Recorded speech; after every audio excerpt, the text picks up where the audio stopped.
களத்துல புதிச்ச தலைவண்டா, சொன்னதெல்லாம் செஞ்சு முடிச்சு சிரிச்ச தலைவண்டா. மதசார்பற்ற முற்போக்கு கூட்டணி,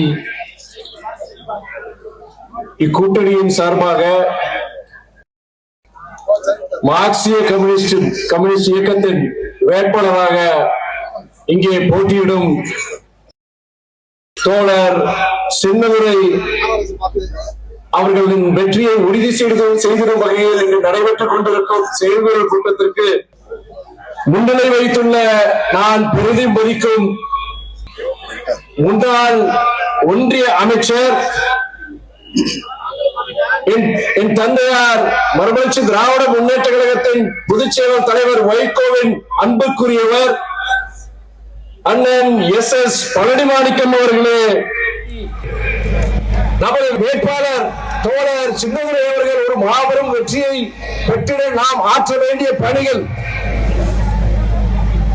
இரண்டு முக்கியமானவை. ஒன்று, நம்முடைய மாண்புமிகு முதலமைச்சர் அண்ணன் தளபதி அவர்கள் தலைமையிலான திராவிட மாடல் அரசு ஆற்றிய மக்கள் நல பணிகள் மறுபடியும் ஆட்சிக்கு வந்து ஆற்றவிருக்கும் பணிகள், இதை மக்களிடம் நாம் சேர்க்க வேண்டும். 2 நாட்களுக்கு முன்பு நம்முடைய முதலமைச்சர் திருச்சிக்கு வந்த பொழுது நம்முடைய திராவிட மாடல் அரசு ஆற்றிய முக்கிய பணிகளை பற்றி விவரித்தார்.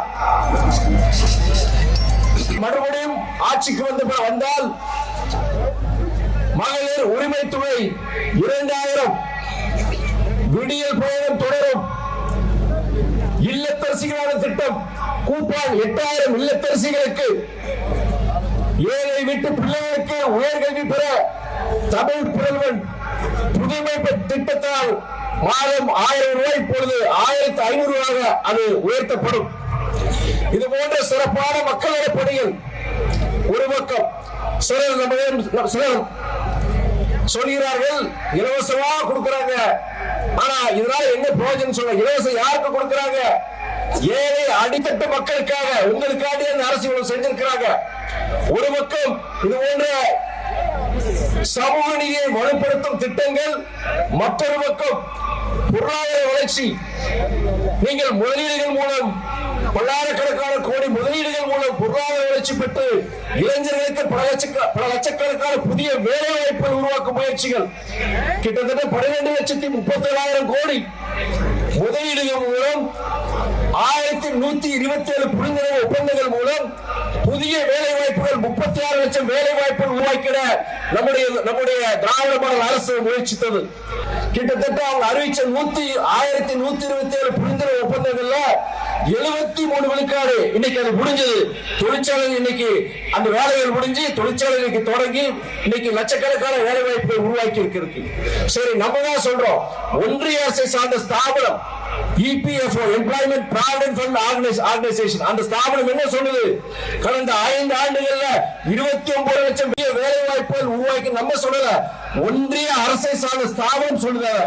அதனால் ஒரு பக்கம் ஏழை எளியவர்களுக்கான சமூக நீதியை வலுப்படுத்தும் திட்டங்கள், மற்றொரு பக்கம் பொருளாதார வளர்ச்சி.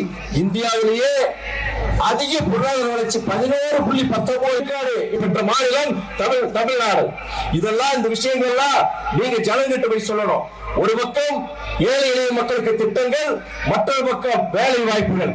இதெல்லாம் நம்ம கட்சி, நம்ம கூட்டணியில ஏகப்பட்ட இயக்கங்கள் இருக்கிறாங்க, நிறைய நல்ல பேச்சாளர் இருக்கிறாங்க. ஜனங்க கிட்ட போகும்போது இது போன்ற விஷயங்கள் நீங்க போய் சேர்க்கணும். 2வது முக்கியமான கருத்து நம்முடைய வேட்பாளர் பத்தி. நம்முடைய வேட்பாளர் ஒரு அருமையான வேட்பாளர். இது போன்ற வேட்பாளர்களுக்கு ஒரு தொகுதிக்கு கிடைக்க மாட்டாங்க. நல்லா எழுதி வச்சுக்கோ. இன்னைக்கு அரசியல் சூழ்நிலையில தோழர் சின்னதுரை போன்ற வேட்பாளர் கண்டிப்பா இங்கே கிடைக்காது. இன்னைக்கு இருக்கிற அரசு அவ்வளவு எளிமையானவர், நேர்மையானவர், பண்பாளர். அவரை பத்தி நான் சொல்ல, நான் இங்க நாடாளுமன்ற வேட்பாளர் நிற்கும் போது அப்பதான் தெரிஞ்சுக்கிட்டேன் தோழரை பத்தி. நான் பல இடங்களில் சொல்லியிருக்கிறேன், தமிழ்நாட்டில் பல இடங்களுக்கு பேசும்போது ஒரு சட்டமன்ற உறுப்பினர் எப்படி செயல்படும் என்பதற்கு உதாரணமாக நம்முடைய வேட்பாளர் சின்னதுரை அவர்கள். அப்படிப்பட்ட வேட்பாளருக்கு கிடைச்சிருக்கிறாங்க. நீங்க கந்தர்வக்கோட்டை என்பது மிகவும் பின்தங்கிய ஒரு தொகுதி, தமிழ்நாட்டிலே மிகவும் பின்தங்கிய தொகுதி கந்தர்வக்கோட்டை தொகுதி. நீங்க அவருடைய கடந்த 5 வருஷத்துல நீங்க மக்களுடைய அடிப்படை தேவைகள், சாலை வசதிகள், குடிநீர் வசதி, மின்சாரம் பள்ளி கட்டடங்கள், நீங்க ஆயிரக்கணக்கான நீங்க பட்டாக்கள், இத்தனையும் அவர் செஞ்சிருக்கிறார். அவருடைய முடிஞ்ச அளவுக்கு அவர் செயல்பட்டு இருக்கிறாரு. மறுபடியும் அவர் வந்து தேர்ந்தெடுக்கப்பட்டு இதை விட சிறப்பாக செய்வார் சொல்லிட்டு அவர் பேரே சின்னதுரை, ஆனால் அவர் செயல்பாட்டால், அவருடைய மக்கள் செயல்பாட்டால் அவர் பெரியதுரை, நல்லதுரை, ஏன் மொத்தத்தில் அவர் ஒரு தர்மதுரை நான் சொல்லுவேன். இந்த நேரத்தில் நான் அப்படிப்பட்ட ஒரு நல்ல ஒரு மாணிக்க கண் சொல்லலாம். அப்படிப்பட்ட நல்ல சிறப்பான வேட்பாளர் வெற்றி பெற வைக்கிறது நம்முடைய கடமை, என்னுடைய கடமை இருக்கு. ஏன்னா நம்முடைய ஒன்றிய செயலர் சொல்லும் போது செஞ்சோட்டு கிழமை பத்தி சொல்லியிருந்தார், நான் மறக்கவே மாட்டேன். நான் இன்னைக்கு நாடாளுமன்ற உறுப்பினர் செயல்பட்டு இருக்கேன்னா, இன்னைக்கு நாடாளுமன்ற உறுப்பினர் நான் தேர்ந்தெடுக்கப்பட்டிருக்கேன். அதுக்கு முதல் காரணம் யாரு? முன்னாடி உட்கார்ந்துட்டு இருக்க அத்தனை பேர், பல இயக்கங்களை சார்ந்த தொண்டர்கள், நிர்வாகிகள், இந்த மேடையில் வீட்டில் இருக்கும் அத்தனை பேர் தான் என்னுடைய வெற்றிக்கு உழைச்சாங்க. அதை நான் மறக்கல. நான் மறக்கல, மறுவழிச்சு திமுக மறக்கல, என்னுடைய தலைவர் வைகோ மறக்கல. வருகின்ற 12ஆம் தேதி தலைவர் வைகோ அவர்கள் கந்தர்கோட்டைக்கு வந்து நம்முடைய வேட்பாளருக்கு ஆதரவு திரட்டுகிறார். தலைவர் வைகோட்ட சொன்னாரு, நீங்க தமிழ்நாடு போனாலுமே என்னுடைய திருச்சி நாடாளுமன்றத்துக்கு உட்பட்ட 6 சட்டமன்ற தொகுதியை கண்டிப்பா நீங்க பிரச்சாரம் செய்யணும்னு சொல்லியிருக்கிறேன். இன்னொன்னு சொல்றேன், தேர்தல் அறிவிக்கப்பட்டு நானே எங்களுடைய வேட்பாளர் நாடகத்தில் நிக்கிறாங்க தமிழ், அங்க போல நான் செயல்கள் கொடுத்து போன நான் கடந்த 4 நாட்களாக திருச்சி நாடாளுமன்ற தொகுதிக்கு உட்பட்ட திருச்சி கிழக்கு, திருச்சி மேற்கு, திருவெரும்பூர், அந்த நேரு, சகோதரர் அன்பில் மகேஷ் பொய்யாமொழி, இனிகோ, நம்முடைய ஸ்ரீரங்க தொகுதி வேட்பாளர் துர்ராஜ், நேற்று புதுக்கோட்டை வேட்பாளர் நம்முடைய முத்துராஜா, இன்னைக்கு நம்முடைய வேட்பாளர் மார்க்சிஸ்ட் கம்யூனிஸ்ட் வேட்பாளர் நம்முடைய சின்னவருக்கு ஆதரவாக தான் செயல்கள் கொடுத்து கடந்திருக்க மாநில கூட்டத்துக்கு நான் போல.